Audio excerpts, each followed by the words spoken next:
Ce pourrait être une scène de théâtre ou le chapitre d'un roman de politique fiction, et pourtant c'est bien la réalité. Pendant que le Premier ministre israélien Benjamin Netanyahou comparaît devant un tribunal pour corruption, le président Reuven Rivlin doit résoudre l'impossible équation politique de son pays, lui qui occupe un poste honorifique supposé détaché des contingences et des aléas des joutes politiciennes. Eh bien, il évoque désormais l'hypothèse d'une coalition hors du commun pour sortir le pays de la crise. Alors qu'est-ce qu'une coalition hors du commun? Tout le monde en Israël se demande bien ce qu'il a voulu dire. Étant donné l'acrimonie entre Netanyahou et Rivlin, les deux hommes ne s'apprécient guère, le Likoud accuse le président israélien d'être sorti de son devoir de réserve.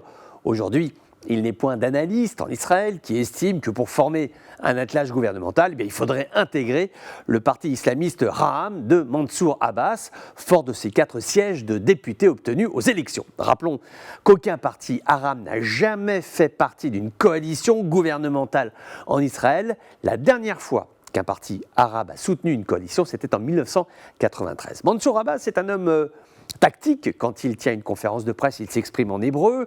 Quand il s'entretient avec le président Rivlin, il ne dit rien de ses conseils qu'il prodigue dans le creux de son oreille. Quand il s'agit de se positionner, il marque sa différence en affichant sa volonté, en tout cas apparemment, d'abandonner le nationalisme palestinien et la contestation du sionisme. Il se présente comme étant un pragmatique qui acte, selon lui, la mort clinique du projet national de la Palestine.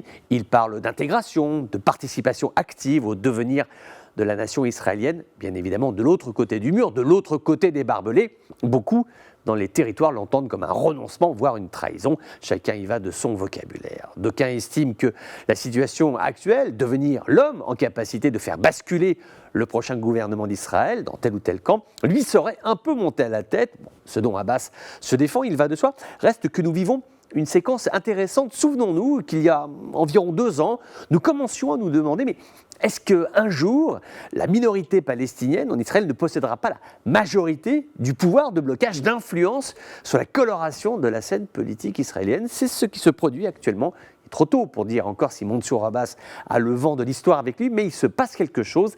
Les Palestiniens d'Israël aujourd'hui ont la main sur la composition du prochain gouvernement israélien.